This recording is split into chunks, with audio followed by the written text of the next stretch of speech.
Sunanda, thanks for that. Joining me now is Manish Sontalia, VP and Fund Manager for Motilal Oswal AMC. Manish, good morning and thanks so much for joining us. I'm going to begin by asking you your broad outlook when it comes to the corporate earnings, especially the IT pack, which is in focus today.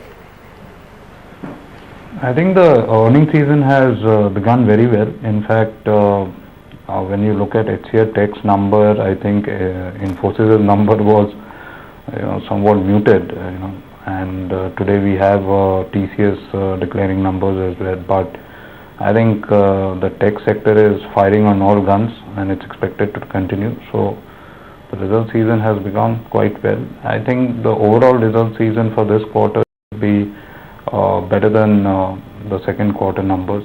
So let's see how the PSU banks and the consumer sectors play out. But broadly, you can make out that the tech sector and the private sector banks would be delivering numbers in line with expectations. The tech sector is doing somewhat better than what the expectations were. All right, Manish, stay with us. We're just counting it down to the market opening. Quite a few stocks on our radar. Seems like we're going to continue our momentum from yesterday. Our markets indicating towards a positive start. And of course, we need to watch out for the technology stocks, isn't it, Shell? That's right, Tanvi. Technology will definitely be in focus, but also when you look at the markets this week, Sensex has already gained over 500 points, and today's pre-market numbers also indicate that at least in the start it will be a positive opening. So it will be quite interesting to see how the markets really open up. We start getting the opening ticks just now, and at the moment Sensex has gone and opened up a good 72 points. So it is clearly a positive start. Let's start off by taking a look at a few of the stocks from the IT space, considering that HCL Tech in the morning had come ahead and given out its second quarter numbers. Let's start off by taking a look at TCS and how that stock is doing. At the moment, the stock has gained close to 1%. Also, let's take a look at Infosys. Now, that stock, after gaining for the first 2 days of this week, has gone ahead and given out a slight bit of its gains. Also, taking a look at Wipro, that stock is just open flat. So again, no major trends coming out from here, but TCS on the day of its results has at least open in the positive territory. Let's start off by taking a look at a few of the other stocks which will be announcing their results today. Axis Bank is one of those stocks. The stock is opened up by a good 1.1%. Another one stock which will be announcing its result today, Bajaj Auto. A muted kind of start, but again, at least still in the positive territory. Let's start off by also taking a look at a few of the banks. So HDFC Bank, both these stocks in the positive for the second consecutive day in a row. SBI up by 0.3%, ICICI Bank up by 0.24%. So it seems like quite a positive start. ITC up by 0.4%. The ITC will be coming out with its third quarter numbers tomorrow, and so will Reliance Industries up by 0.3%. Let's take a look at the overall pie, and you'll see that most of the stocks, as far as the Nifty is concerned, will be in the positive. So the number of stocks in the positive at the moment is close to 40, and 10 stocks just losing out. The Nifty at the moment up by just 15 points. Taking a look at the Nifty gainers and losers, let's take a look. So Ranbaxy, after those 3 consecutive days of fall, has finally come up, and the stock has gone and gained almost 2%. HCL Tech, on the back of its second quarter numbers, HCL Tech went and registered a dollar revenue growth of 4%. Probably on the back of that, stock is gaining. Coal India up by 1.6%. Axis Bank ahead of its quarterly numbers today, and L&T also gaining by close to 1%. Bharti, Kotak Mahindra, Wipro, all these 3 stocks declining. Wipro, for one, will be coming out with its quarterly numbers tomorrow, so we need to watch out for that. Infosys and M&M, couple of other losers, but at the moment sustaining in the positive at least. Interesting trend there. You've got some good set of numbers coming in from HCL Tech, which of course is one of the biggest gainers today on the index. TCS also giving some support there, but on the other side, you've got Wipro and Infosys, like Shell was pointing out, that are showing some weakness. In the mid-cap space, 0.25% of gain coming in. Quite a few mid-cap FMCG and consumer stocks which are buzzing in trade today.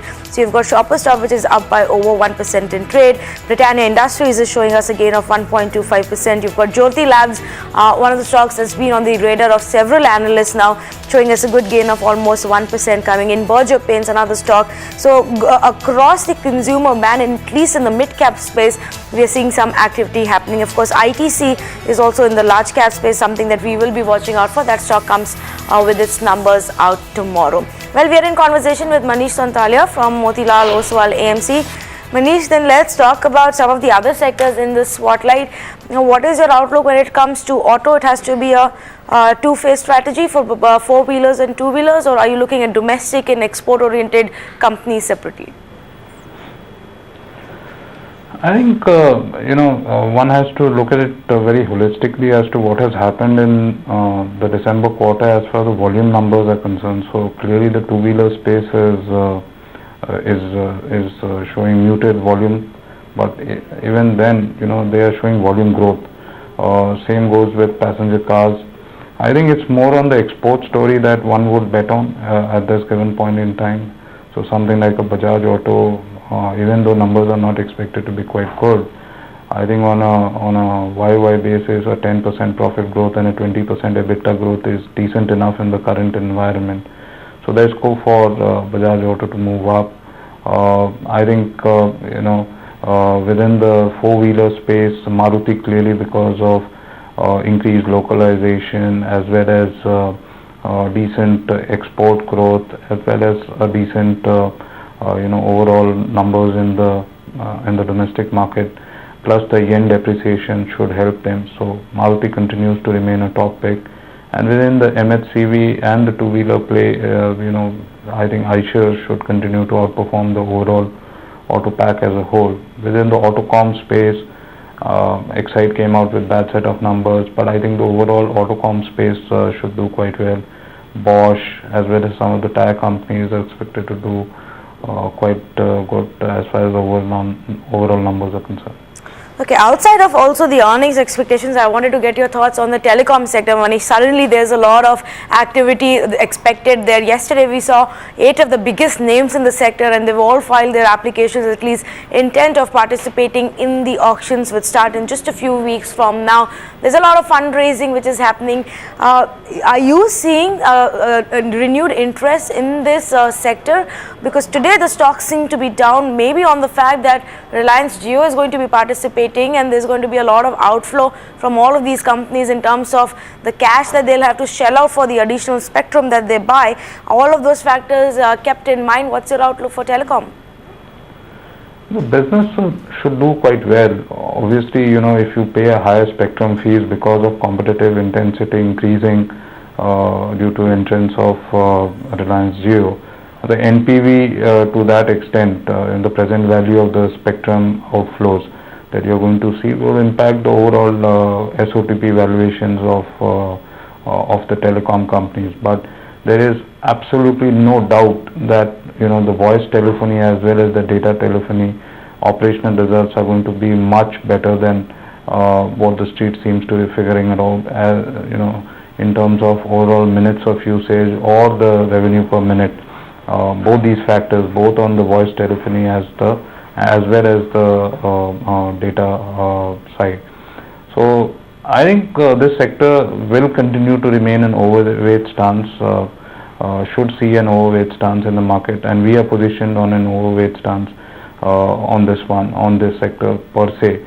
But is there balance sheet strength for everybody to really hike the spectrum fees due to competitive intensity? I would tend to disagree on that front. So I'm not really very sure that spectrum fees are going to be out of whack, just because Reliance Jio has entered. I think there is going to be rational bidding because there is an understanding that amongst all the players that the balance sheets are really stretched and they can't be overpaying, because that was the main problem of the telecom sector post the 3G. You overpaid for the spectrum in such a big way that your overall profitability matrices went for a toss because of interest payments, etc. So I'm really not of the view that competitive intensity is really going to be out of whack than what rational bidding would really be the norm. Sure. All right, Manish, thank you so much for joining us today with your thoughts on the markets and some of the specific sectors there. They're still bullish on telecom, and they don't think that the competitive intensity is going to make it too stressful for some of these companies in terms of over leveraging their balance sheets. Well, let's get some more perspective going as far as the capital goods space.